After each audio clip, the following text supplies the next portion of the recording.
My name is Chad. I'm co-owner of OffbeatHorror.com. Me and my wife Chelsea have been traveling the United States in search of all things supernatural, paranormal, and odd for over a decade. We sell true crime relics, haunted artifacts, and all things odd. If you wouldn't have it in your house, chances are it's already in ours. In our travels, we have met an array of interesting and captivating people. We hope to highlight those individuals in this show. On this episode of Offbeat True Crime and Paranormal, we head to Atlanta, Georgia to speak with crime scene investigator and Law Enforcement Hall of Fame inductee Sheryl McCollum. She has an impressive background, and I really mean it. Don't believe me? Then Google that shit. We're honored to even have the opportunity to sit in a room with her. She talks about a case she helped solve with the participation of serial killer Carl Patton. Carl's daughter was murdered and dismembered, and the case went cold for 20 plus years until Sheryl stepped in. Yep, she's a badass, and this is her story. Sound's going. And you ready? Look good? I literally do not have a memory where I was not fascinated with crime. Like, I remember being fascinated with crime way before school, way before my first pet, anything like that. Like, what got you into law enforcement? That wasn't my first choice. When I was 4, we were headed to Florida, and my mother was a fantastic storyteller. I mean, she could grab you with just 2 words, and you were sucked in. So when you would get outside of Atlanta, about 100 miles, the radio stations would stop working. And so you wouldn't have a radio.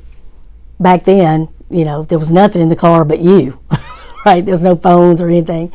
So she would tell us these unbelievable stories. Well, this particular time, we're driving, and she starts telling us the story of Bonnie and Clyde. And she told us they were madly in love, and they crisscrossed the country, and they robbed banks. So then they had all this money, and they would have these, you know, fabulous vacations. And she said, you know, they even went to Daytona Beach, which is where we were headed. And I was like, that is awesome. Well, there were 5 girls in our family, and I was like, this sounds like a plan. Like, why are we not doing that? Like, you pull into a bank, you rob it, and you go to the beach. That sounds fabulous to me. So I didn't understand why my parents didn't rob banks. You know, like, why don't we all have bicycles? Like, if y'all would get with the program, you know, we would have tons of money. And so she didn't tell me, of course, about the death car. She didn't tell me the ending. She just told us the fun stuff. And then she would tell us about John Dillinger making a gun out of soap and, you know, fooling everybody and pretending it was a movie set, and the woman screaming was a great actress. I thought it was brilliant. So when I was super young, I thought, man, being like an international jewel thief just sounded like the greatest job. Like, you go to these beautiful places, right? And I just like, you can go to Monaco, steal something from the princess, and head out. That just sounded like, why don't we not all want to do that? But then, of course, somewhere along about 12 years old, it started to shift a little. And then, to their credit, my parents would take me places. So when I was 8, they took me to see the death car, and I didn't know anything about trajectory. I didn't know anything scientific. What I did know, as a little bitty girl, there was nowhere I could sit in that car. There weren't bullet holes everywhere. And so at the time, I was like, this was awful. Like, they didn't have to do them like that, because I knew them first, right? I didn't know about boots hitting in them till later. So I thought it was a little, you know, overkill. It bothered me, even as a little kid. Well, then when I was 10, they took me to Alcatraz. And then when I was 11, they took me to the FBI building. And the agent there let me pick any gun on the table. Well, I knew what a Gatling gun was, so that's the first one I picked. And then, of course, I picked a Tommy gun. And then he shot this target, and I have that target today. Wow. Yeah. Real gun. Oh, yeah. And they had all these guns. Oh, yeah. Wow. And they had crime scene markers, basically. And they just said, give me a number. Well, I knew those 2 guns, and those are the 2 numbers I gave. Wow. Yeah, they ain't doing that today. No. I literally do not have a memory where I was not fascinated with crime. Like, I remember being fascinated with crime way before school, way before my first pet, anything like that. It was Bonnie and Clyde and John Dillinger and Al Capone. And what's crazy is, again, going to the source. I made friends with a gentleman, Robert Shablin, and Robert was an inmate at Alcatraz. And to hear his stories, we sat one afternoon for probably most of the day. And, you know, he told me about the Birdman. He told me all the stories about having dinner with the folks that escaped, the Anglin brothers, and that he was directly involved in that escape, and that he had been in the Navy. And so this one guard would get the paper every day, and in the paper were the times tables. So he told them on what side of the island and on what day and what time they needed to go to hit that current to actually get pushed toward Angel Island.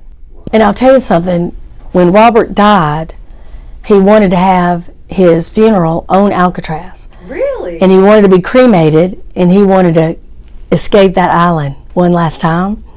And so the family asked us to come, so we actually got to go to a funeral on Alcatraz. Oh my and God. You know, speak. So again, when people say, you know, is it frowned upon that you make friends with people?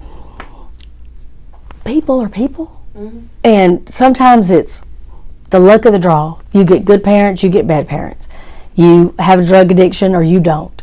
You have somebody abuse you and other people don't. And a lot of times people make decisions not because they're a bad person, but maybe they're desperate or sick or hurt and they don't know how else to do it. Sheryl McCollum, SHERYLMCCOLLUM. I'm a crime scene investigator with the Hateville Police Department, and I'm the director of the Cold Case Investigative Research Institute, which is how we got involved with Melissa's case. And then, ironically, I'm on the Cold Case Task Force with the Fulton County DA's office, which actually has her case now. I was doing an event, which we call Wine and Crime, and it's our biggest fundraiser for the Cold Case Institute, where I take an actual murder box and let the general public help me solve a case. So I was in the middle of one of those events, literally standing on stage speaking, and this was kind of a fancy restaurant, so everybody was pretty much dressed up. Out of my peripheral, I saw a woman walk in Bermuda shorts, like a tank top and a straw hat, like she had been at the beach. And she was holding an 8x10 frame. And I just knew, I mean, that's somebody's mama. So when I was done, I walked right to her, and she said, "This is my daughter. She was beheaded in Atlanta. Will you help me?" There's no way to say no. And I said, "Absolutely, we'll help you. Can you come to my office next week and we'll talk about it? Because here, you know, there's people all around and, you know, it's not really the best place." Sure. So she comes to my office the very next week, and she has these 2 binders with her that are packed. And so she sits down, and when she had first shown me the photograph, I thought, why do I not know this case? I mean, beheadings are unusual, and especially for Caucasian females, it seems like I would have heard of this case. Never heard of it. So instinctively, when she sat down and put the binders down, I went to reach for one because I was dying to get in this thing. And she put her hands on both of them and said, "I've got to tell you something first." And I said, "Okay." She said, "I know you've already agreed to help me, but you need to know my husband is in prison for murder, and I helped him." Wow. That ain't every day. So, using humor, I said, "Well, just remind me not to make you mad," you know. So, of course, she laughed, and then she starts to tell me this story that her husband murdered several people in the 70s, and that he was put in prison for that. It had nothing to do with Melissa. That was a completely separate event, which made sense to me because Melissa's event was 25 years later. So it's not like somebody would wait that long for any type of retribution. It didn't make any sense that somebody would wait that long to set him up about something. So the timing to me, you know, checked as far as that was concerned. And as I got into the case pretty good, she kept talking, and finally I went, "Wait a minute. Are you telling me your husband is the Flint River killer?" And she said, "Yes." Melissa's father, the serial killer, was never considered a suspect, and police aren't saying what it was that led them to charge his son-in-law after all this time. But I am joined now exclusively by Norma Patton, Melissa Wolfenbarger's mother. Norma, thank you so much for being on with me. How did they finally make the link? Do you know anything about the connection to ultimately and finally arresting Melissa's husband, Christopher? And I said, okay, we got to go to work because I think I know a way to do it.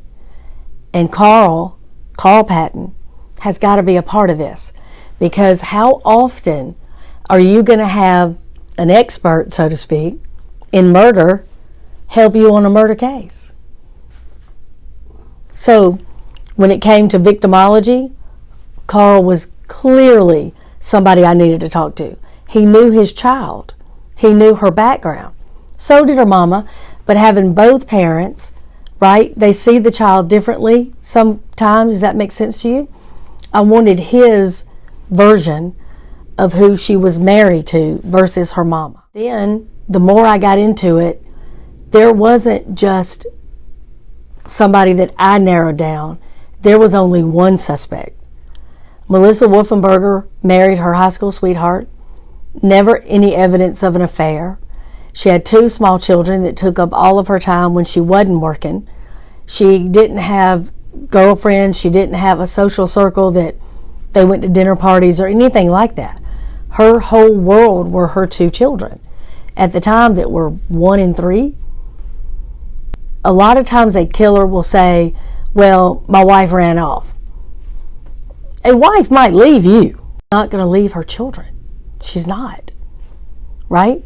We can get another man. What time is it? But we can't get children. We can't. We're not going to leave them. And they were the greatest thing to her. They were the best thing she ever did. She didn't work all the time. When she did, she worked at Waffle House. She was arrested for shoplifting. She was arrested for fighting. He would sometimes call the police on her. So you have a pattern of emotional abuse, financial abuse, physical abuse at the hands of Christopher Wolfenbarger. There's a lot of marriages that ain't great, but the man doesn't call the police on the woman. So when that happens, that to me is evidence. Clear evidence that he's trying to play those children, to say, I'll take them if you leave me. You've gone to jail. You're an unfit mother. I can prove it. You'll never see the kids again. That's one of those abusive things where they try to control her with the children. So when he says she left and went to California, part of the victimology, sometimes people say, well, it was rude when you said so-and-so was blank. It's not rude. It's a fact. And facts to me are critical.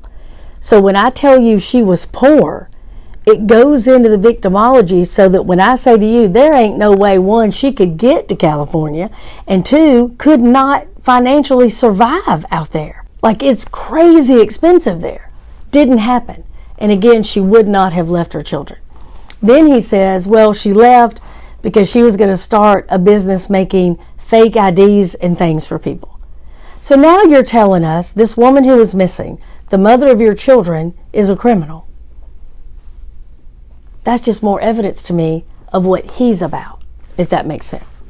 So he has changed his story. He has, said that he was the last one legitimately to see her alive. That's a problem. He never reported her missing. He didn't pick her body up to take it to somewhere to get it, embalmed so that they could bury her. He lied to the children about what happened to her.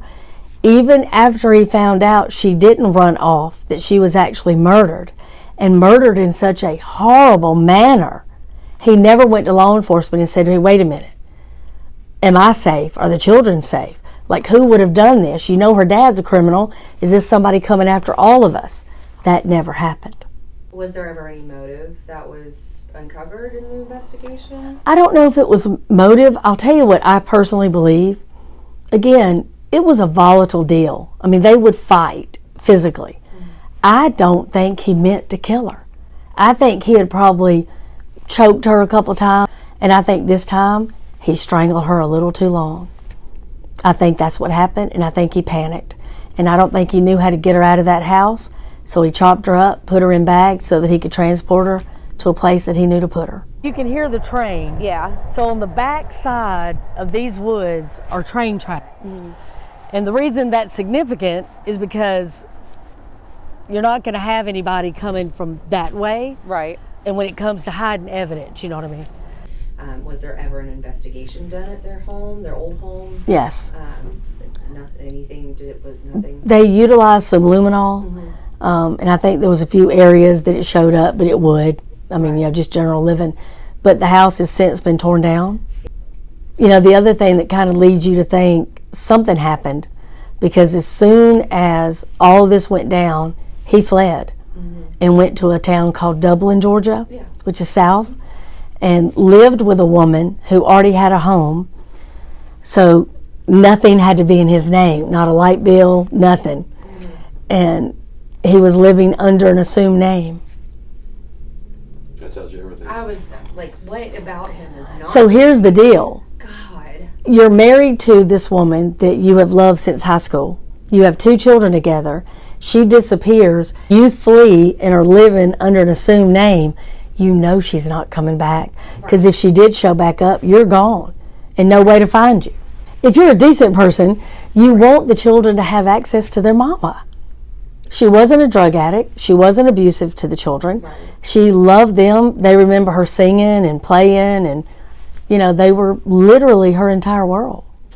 Her family, yes, they kept saying, hey y'all, there's a problem here, but let's get real. They knew who Carl Patton was. They knew what he was about. There were rumors that he was connected to the Dixie Mafia. There were rumors that he had, committed these crimes. And then eventually he was arrested for those right about the time Melissa was identified. So again, that was probably in play a little bit, but the reality is they had no evidence she was missing. There was no evidence she had been murdered. They thought the skull belonged to a white guy. So this is Avon Avenue in Hartford. A UPS driver was coming down, and right in the middle of the road was a ripped black trash bag and a skull sitting straight up right there at that manhole cover. Oh my God. They take the skull and get it identified by scientists at the University of Tennessee, and it comes back a Caucasian male. She was not even on their radar. Atlanta knew nothing about her. So it wasn't like lazy police work. They didn't care. They didn't know she was in play. They never heard her name. Yeah. This killer had the perfect storm laid out. Wow. She wasn't found for a long time. She was only found because of a canine. Then misidentified. Could you have better luck than that? And here's the other thing. Her mama was watching the news the day they talked about a skull being found. There's another Avon Avenue off of 285. And her mama thought, well, that can't be Melissa. It's nowhere near her home or anything. So she was like, praise the Lord. And then when it came out to be a Caucasian male, she completely accepted it. Had she realized, if they had said the skull was found in front of Action Glass, that would have been a whole different ballgame. She would have lost her mind to tell people what happened. What was insane was that's all they had, and that was April. In June, they come back out right down Hartford, just not even a block. They find 4 more trash bags, and in each trash bag contained an arm or a leg. Well, they assumed, obviously, it matched the skull, so they did no more testing. They put all the remains together, and basically it was on a shelf, because at that time they had no missing Caucasian males. And the report's in that file. I'll show it to you. Oh, I can't wait to see it. What about the arrest and conviction with a guy that came 25 years later? At any point did he make a confession? Oh no, he has not confessed. He said he didn't do it. But he is in custody. He's in custody. Charged with the crime. Right. He was arrested for murder last August and has been in jail ever since. He originally got no bond. He has asked for bond 3 separate times and has been denied. On August 6th, yesterday, we took into custody Christopher Wolfenberger, and he was charged with the murder of Melissa Wolfenberger. Over 20 years, has passed, and finally an arrest has been made in the murder of Melissa Wolfenberger, who is the daughter of a convicted serial killer, the infamous Flint River Killer, as her husband is now facing charges connected to her death. So the victim here, she's the daughter of that famous serial killer. She disappeared back in 1998. Her remains, including her severed head, were found in trash bags in 1999. But right where that house is, when it was not there, that's where they just piled all kind of trash and junk. That's where they found the arms. The arms and legs, So the dog had, drug it just right there. But her remains weren't even identified until 2003, so for decades this case went unsolved. Her husband, Christopher Wolfenberger, claimed that she left on her own accord and just never returned. Well, now he's been indicted by a grand jury in Georgia this week on charges connected to her death. This judge wasn't buying it. For him. In the case of the Pattons, did anything ever happen to the wife as far as her saying she was involved? So when he was arrested, they had already kind of worked out that if they ever show up, you're going to make an offer. You turn state's evidence, and I'm going to admit it.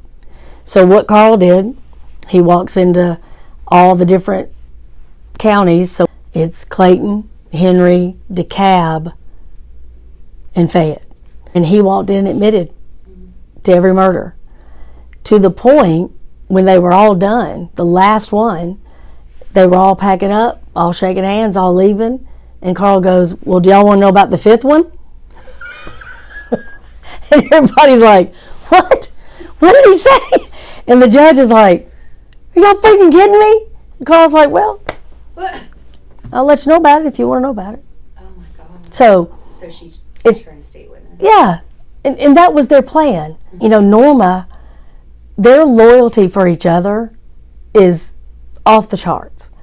And I've had reporters ask me, well, was it hard on her after the divorce? And I'm like, what divorce? They are married till the end, and they were married up until Carl died a few weeks ago. She would drive 3 hours, visit with him 3 hours, and drive home 3 hours. Every Sunday. Did you ever have a chance to sit in person and talk? The Georgia Department of Corrections denied me. Wow. But now that he's gone, I can tell you, we did write to each other, and you're happy to go through any of those letters that you would like to. And there's my Bonnie and Clyde brick. Oh my goodness. How did you acquire that? There's a dude that has the Bonnie and Clyde Museum, Perry Carver, and Perry gave it to me and gave me that. Wow. We're buddies too. See, when Cheryl has bricks of stuff, it's normal, but when we have bricks of stuff, it's weird. No, people think I'm weird too, but Well, can you explain some of this? all these composites are done by two people, Marla and Kelly Lawson. And Marla was the forensic composite artist for the Georgia Bureau of Investigation, and then her daughter Kelly took over. So that's what Kelly does now for the GBI. And she does these for me as a keepsake of the cases that we solve. And these are some of the folks that... Is this Norma? That's Norma. Oh my goodness. These are some of the people that help solve it. So, Wow. That's You know. cool. And these are your correspondence? yes, that's my correspondence with Carl. But I just wanted to show you a couple. Like that's Nancy Grace. That's Detective Sheppard, who actually arrested Christopher. Takes a village. Cool. Yep. That's amazing. We Yep. got him. I love it. What's the most interesting thing he ever sent you? I'll tell you just what jumped in my head. I don't know if it's the most interesting to anybody. But he sent me, because he wanted me to have it, is the last letter that he sent to Norma.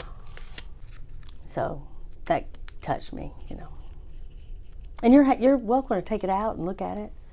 But he was always one, he didn't want to end a letter. So you always have, XXO, love you. But then he's got to write a little more. He's got to draw a little more. He's got to talk a little more. Because, he loved her. And this was September the 1st. He died shortly. Yeah. Shortly after that. I'll take it out if you want to get the whole letter. I think it would mean a lot to Norma that y'all want to see it. Absolutely. Oh my goodness. And in this letter, he talks about what they're going to do when he gets home. And he said, Sunday is for church. The other 6 days are for whatever we want to do. And occasionally, Carl, being who he was, would have access to a cell phone, so we got to speak often. And it was probably about a year into our relationship. I never thought about it. And he calls me one day and he goes, hey, I saw you on Channel 5. Now I know what you look like. He didn't even know what I looked like. And that had never really dawned on me. But Carl was funny. The hardest he ever made me laugh, I'll tell y'all this story. We were writing back and forth, and one day he called me and I said, Carl, I think we're so close. I think we are so close to an arrest. He said, well, I just hope that I live long enough to see him in handcuffs. And I said, well, I think that's going to happen. And I said, wouldn't it be something if he was sent to Dodge State, where you are? He goes, well, now, he goes, I promised Norma I wouldn't kill nobody else. And I just thought, that is the greatest thing I've ever heard. I get it, because he, of course, would want to get his hands on him. And I said, it might even be enough if he just thought he was going to your same prison. That might be enough punishment right there. Is it looked down upon, like in law enforcement, eating on the fact that you were corresponding and creating a friendship with someone who... Here's the way I look at it. When you see movies like Catch Me If You Can, everybody thinks, oh man, Abigail, of course he would train the FBI. Who better? You've got people like the Mafia. We did not understand how the Mafia operated until somebody like Sammy the Bull turns. And now you're like, they've got lieutenants? We didn't know that before. Sometimes, you got to go to the source. And I'm that person. When I worked the Morris Ford Bridge, for example, I contacted Johnny Lee Clary, who was the ex-Imperial Wizard of the Klan. I've never joined the Klan. I don't know if that's a Klan hit. He does. When I worked Tupac Shakur, again, I've never been a hit man. That didn't look like an organized hit to me, but I wanted to talk to somebody who had done that. And so I contacted Frank Collada. We became friends. So Frank had information, Frank had understanding, Frank had experience. He's like, absolutely, that was not an organized hit. Forming a relationship, it's kind of a tit for tat. Forming a relationship with somebody in law enforcement might be just as beneficial to them. Scratch your back. It could be, but for him, it could also be very dangerous. A lot of people have asked me, was he doing this to get parole? Y'all, he was never going to get parole. Right. Once you have a moniker, you're there. I'm just going to tell you, right? And the other deal with him, he would probably, get more crap that he was having a conversation with me, that he was stealing a phone or commandeering one in some way to call me. But legitimately, here's what began to happen between Carl and I. In the beginning, obviously, I'm writing an inmate. I don't know if I trust you or not, but what happened to your daughter was horrible. And if I can help in some way, whether it's you or somebody else, I'm going to do it. And this is the reason. There is a person walking this earth that chopped up another person. That should not be okay. And whoever helps me get that person off the street, good. Because that person is pumping gas next to my daughter. Right. That person might be working at the golf course where my son is playing. That person may be cleaning the daycare where your children are. That's not okay. Mm-hmm. It's not. That's not somebody that from a distance shot somebody. Right. Okay, so this is a whole different level. This is less than 1% of all the murders you're ever going to hear about. So I think we all collectively should want something to be done for the safety of everybody. So here's the deal. At first, we did that little dance. We're going to be real polite, Mr. Patton, I appreciate you taking the time to write to me. Oh, Miss McCollum, your background speaks for itself, whatever. But then we get into who we are. And in those letters, you'll see where he says, Miss Cheryl, right, point. That's right, your friend Carl. You can see some of the evolution. You can. He addresses you. Agreed. And what happens in those letters, you will see him where he says, look, I was just a dumb kid. I was in my 20s when I murdered those people. And he will tell you, I did not know what I was doing to their family until Melissa was murdered. And then he felt it. He felt murder on a different level. That changed him. So there are people that can say to me, oh, he's just going to church because of this. He's just writing you because of that. I can do nothing to help him. He's never getting out. It wouldn't matter if the Pope wrote on his behalf. So I'm just telling you, I take it for what it absolutely is. This is a father whose daughter was murdered, and the sins of the father have nothing to do with Melissa. She deserved justice, and that's what we tried to do. Christopher Wolfenbarger, he's going to stay behind bars as his trial continues to play out in the death of his wife, Melissa, as you pointed out. Now, he's accused of killing his wife in the late 1990s, as we first told you about Melissa's story as part of 11 Lives More Than a Number series, which seeks to humanize news coverage by giving a face to the crime victims and a voice to their families as well. Melissa was last seen in 1998. Her remains were found just scattered less than a mile from her home a few months later. They were finally identified in 2003. All the details about the murders he committed, but Did I ask him? Lord, I couldn't wait to ask him. So the first person he killed is somebody that beat his aunt nearly to death. So Carl is one of those men. I have a few in my family. I know y'all have them. I know he has them because one of his is my father-in-law. There are people that will say, if anybody hurts my daughter, I'll kill them. But they don't mean it. They want to mean it, but they don't mean it. Carl Patton meant it. Every person that Carl Patton murdered, Carl believed deserved it. That's what he believed. Now again, he had friends that were Dixie Mafia. He hung out with criminals. He was a criminal. He lived by a different code. There's no question. So 2 of the people that he killed were completely innocent people. They showed up at the wrong time. They were collateral damage. But again, to Carl, you were going to be able to tell that I did this. So when you showed up, I didn't have a choice but to kill you too. everyone's looking for love. Some people find it in the wrong places. That's right. Sure. Lord knows I did. Yeah. Don't cut that. Me too. No, that's But y'all are great partners to me in this thing. Like, y'all have an audience that I would not have access to. right. Right? And to me, if they go, hey, I want to see those letters. I want to understand who all helped on that case. I want to understand, was there something we could have done? Right. Then to me, that's how you get these cases in the solve column. That's the conversation we were having on the way here was, I don't understand why there's not more of a crossover of people in the true crime and the law enforcement community. I think you said it earlier. We cannot do this without each other. Without you, there's no resolution, there's no learning, there's nothing to put out into the future for people to understand who, what, where, why, how, when. But let me tell you an extraordinary thing, and I want everybody to understand this part.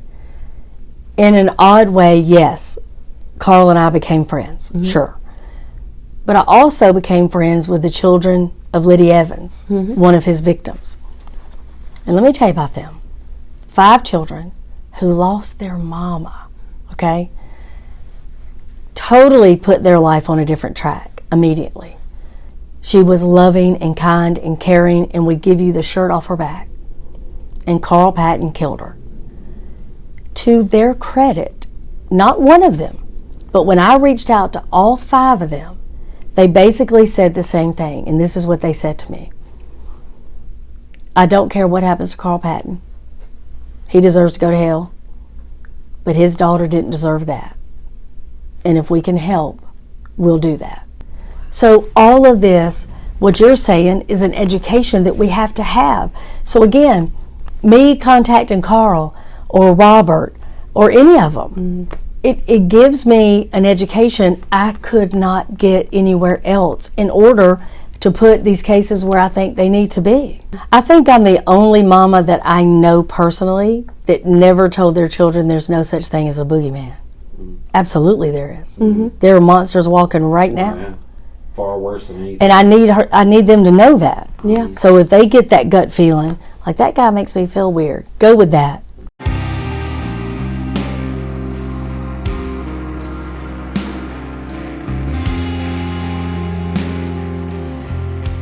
So everything you just saw was all done by me and my wife. We self-funded, we directed, everything we didn't know how to do, we've learned how to do over the last couple years. We only survive by people like you telling other people about our show. If you watch this video, like what we do, and you want to help and support, there are many ways you can do that. One is by telling your friends about the show, watching the show. Two is by going to offbeathorror.com.